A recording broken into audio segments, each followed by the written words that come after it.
Hi YouTube, welcome back to my channel. It's been a whole 3 weeks, y'all. I know I've been lacking.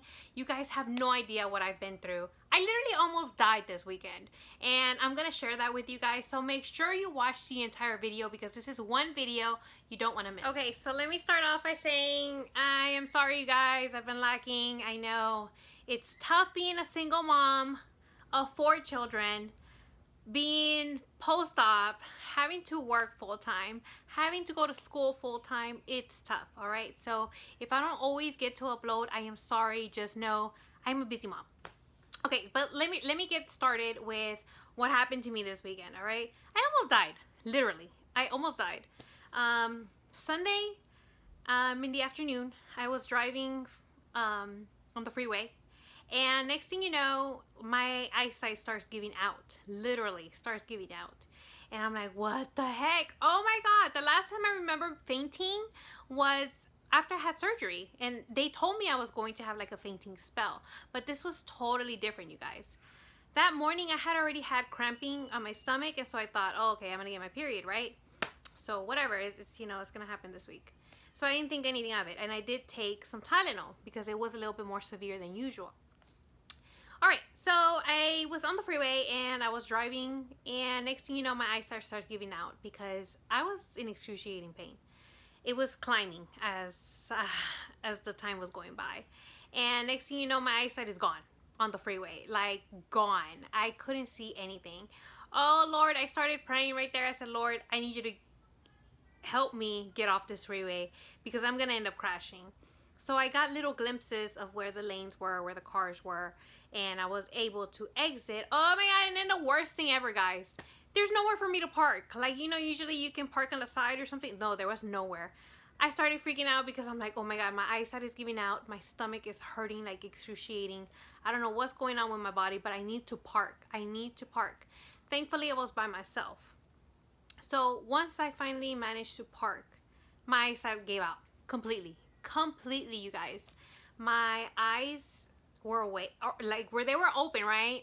But everything was white, like a bright white, like my ring light, but brighter than that.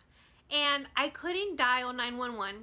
I couldn't call my parents. I couldn't call anybody because I couldn't see anymore. I had no more eyesight. And I couldn't see the cars. I couldn't drive anywhere. I was basically stuck. So all I could do right there was pray and ask God for forgiveness. I said, Lord, if there's anything that I've done against you, I need you to forgive me now, because if this is my time, I need you to forgive me, okay? So I said, Lord, I need to get home. You know, I have 4 kids by myself. They rely on me. They don't have anybody else. I need to be with my children. Like, they need me. And so I said, Lord, let me get eyesight and let me get to my children. So thankfully, you know, God is always there to hear us when we call on him, right? So I was able to see enough. Finally, I got home, and I just couldn't handle it anymore. The pain was just excruciating, and this was stomach pain. I didn't know what was going on with my body. So I tried to drink some sugar. So I drank a Pepsi, which I don't drink Coke, guys. I don't drink any kind of soda. But I thought, okay, you know, well, my sugar went down, you know, probably because I haven't eaten all day. But no, like, that didn't help. I drank a little bit of Pepsi, and then I was sucking on some candy that my kids had, and I thought, okay, you know, that should probably give me that pickup. No, it made things, like, that did not help me at all. So I went to go lay down, try to get comfortable. That didn't help. I stood up. It finally got to the point where I told my daughter, my oldest daughter, I said, I don't know what's going on. Like, I don't know. Like, and I started crying because of the pain. I went to go lay down, and then I called her and I said, Nikki, because my daughter's name is Nicolette. And I was like, oh my God, I can't, like, I don't know what to do. And she's like, Mom, you need to call Grandpa. And I said, I can wait it out. But I was crying in pain, and I was getting to the point where I was screaming in pain. So she handed me the phone, and I went ahead and called my sister, which she told my dad, and they rushed and they took me to the hospital. When I got to the hospital, you guys, I was out of it. Like, I don't even know how I stood up to even come and get socks and shoes. That's how out of it I was. When I went to the hospital, they looked at me, and I was pale. Like, talk about pale. White pale. and I couldn't even stand up anymore. Like, I was fainting there. And so they checked my heart rate, and I was tachycardic. So that's not good. They checked my blood pressure. My blood pressure was really low, like really, really low. So they rushed me to the back. This was not the emergency room where you would wait. No, they rushed me to the back. Once I got there, they told me, we can't give you morphine. I'm like, no, I need the morphine. Like, I'm in so much pain right now. Give me morphine. They're like, we can't give you morphine. We're sorry, but your blood pressure is too low. We give you the morphine. It's going to bring it down even more. So they gave me some Torosol. I don't know. It was like a Tylenol, but stronger. It didn't make a dent. Finally, they gave me a ton of fluids, and they were talking about, they didn't know if it was my appendix. They didn't know if it was a cyst that ruptured. They didn't know if it was like an ectopic pregnancy. They didn't know what was going on. They just knew that something was going on in my stomach. They knew I was in excruciating pain. And they did know that I had some kind of infection. So the doctor came in, and he looked at me, and we went and did a CAT scan. Then we did an x-ray, and it got to the point where the last test that they needed to do was an ultrasound. Well, when they were trying to stand me up from the bed, it was just, I couldn't get up anymore. Like, my body gave out. Like, I just cried, and I cried, and I screamed in pain. I could not get off of that bed, so they had to bring the ultrasound machine to me. When the doctor saw me and how much pain I was already on fluids for about, I would say about 20 minutes. Well, that made my blood pressure go up a little bit. So he rushed my morphine. You guys, my morphine, it helped a little bit. Not a lot. I could still feel the pain. So I was laying there, I was screaming and crying, and I was just like, this is it. Like, I'm done. Like, I can't. I've never felt that kind of pain. And so the doctor rushed the morphine. They looked at my stomach, and I can hear the doctor talking to the ultrasound tech, and the ultrasound tech is, there's blood in her stomach. And that's why they kind of thought it was an ectopic pregnancy, but I was like, nah, that can't be it. So they just knew there was a lot of blood going on in my stomach, and they had to rush me to the OR. I had a tummy tuck and a BBL just 2 months ago. Like, well, 3 months ago now, right? And it was like a surgery after having surgery. Like, my body has already taken a big beating, and is still on the road to recovery. And then for me to have another surgery, I was like, Lord, really? Like, wow. You know, I just felt like I was dying already. Like, I just, like, my body was giving out. So they rushed me to the OR, and they made me sign, you know, some paperwork. And the next morning when I came out of the surgery, I didn't have any more pain, thank God. But they told me what it was. I had a ruptured cyst on my right ovary. And the doctor told me it was like this big. This big. I said, damn! How? I didn't even realize it. Like, how does that even fit in my body? Like, seriously. He's like, you had 1 liter of blood all over your stomach, which caused the infection. I could have died, basically. Yeah, because I was in septic shock. I don't know how I was talking. I don't know how I was texting my family. I don't know how I was functioning. All God right there. Because I could have died. I actually probably would have died in the car already. You know, if God didn't have mercy on me. You guys, worst pain ever. If you are watching this, ladies, and you've had cysts on your ovaries, and you know you have cysts in your ovaries, well, this was news to me, okay? He told me it's totally normal for women to get cysts on their ovaries when they don't ovulate. And the only thing that I can attribute to that would probably be when I had my daughter. In that first year post-op, I had that thyroiditis problem where I had all those hormone issues. That's the only time that I can think of as to when I wouldn't have a regular period. So the reason I'm bringing this up to you guys is because I want to tell you guys, I had surgery, a tummy tuck, right, and a BBL, and then to go into an emergency surgery.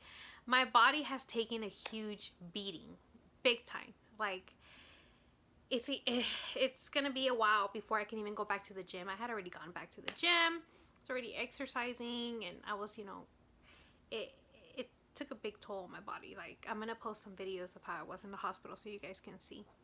I was in just extreme pain. So I am now 3 months post-op.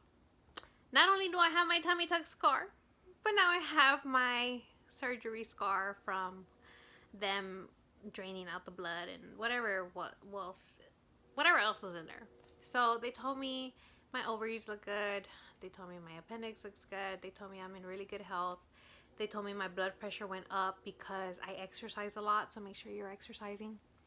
But I still stayed in the hospital for about 3 nights because of the infection. When I got there, they told me that my white blood cell count was at 21,000. The next day, after being on the antibiotics, I was at 11,000. The next day, I was at 6. What a major difference, you guys. So right now, I am on antibiotics, and I am also taking iron pills because I've lost so much blood. It's taken a toll on my body. I can honestly tell you that, guys, that my body needs time to recover. So now being 3 months post-op, not only do I have to worry about my tummy tuck and my BBL, but now I'm gonna have to worry about this surgery that I just had because it's taking a toll on my body. So now I have to care for myself. I cannot exercise again for another 6 weeks. You guys have no idea how tough that is for me. I love to exercise. Exercise is my vice. That's where my stress reliever comes from. And not being able to exercise, it sucks.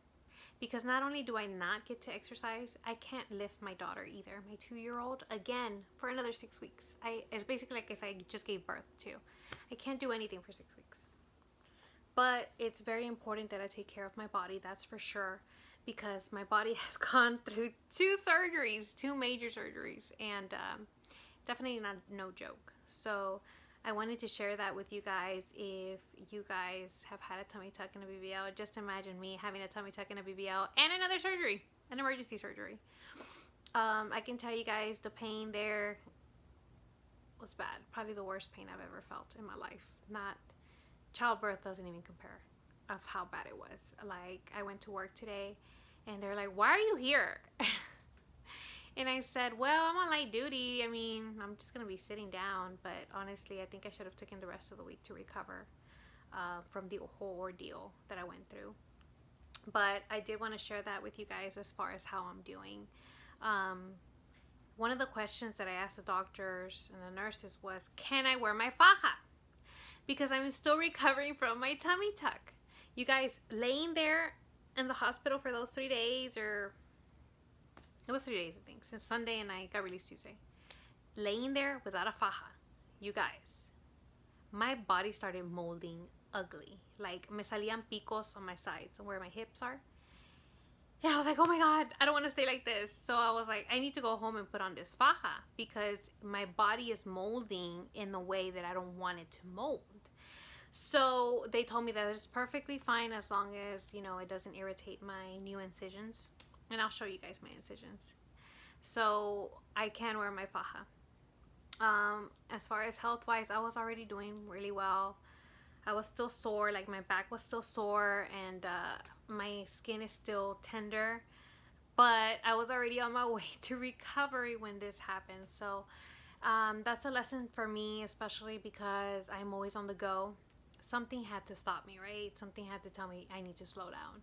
With everything that I have to do, it's tough for me to just stop what I'm doing and take a break. So this definitely made me take a break, whether I wanted it or not. So I'm very thankful. I'm a Christian. I am very thankful to God because He gave me the opportunity, because honestly, I would be dead. If it wasn't for Him, I would not be here sitting down telling you guys what happened. So I'm very thankful to Him, because other than that, like, I mean, come on, 2 major surgeries. I mean, seriously? They were shocked as to how much pain I was. There had like 4 doctors in there in the emergency room, and they all just could not figure out like what was going on. So other than that, you guys, I'm gonna show you guys what I'm looking like for being 3 months. My body is not where I want it to be at all, no more, because I had all that blood in my stomach. It bloated me big time. My body feels like if it's swollen again. So let me show you guys what I look like. Before I show you guys what I look like, I'm gonna address something. I have received some really nasty, and I'm gonna say nasty, negative comments about my body before this surgery. I've received so many comments that tell me you're not all that, you know. You think you're all that, but you're not. Nobody's jealous of you having the surgery. And I'm like, ha ha ha. Like, why do I care what you have to think? Like, you have nothing to do with me. I don't care. You guys, you're going to receive negative feedback from your husbands, boyfriends, your friends, family, whatever. You're going to receive some kind of negative feedback. Talk to the hand, boo, because you ain't living my life, okay? I know what I look like.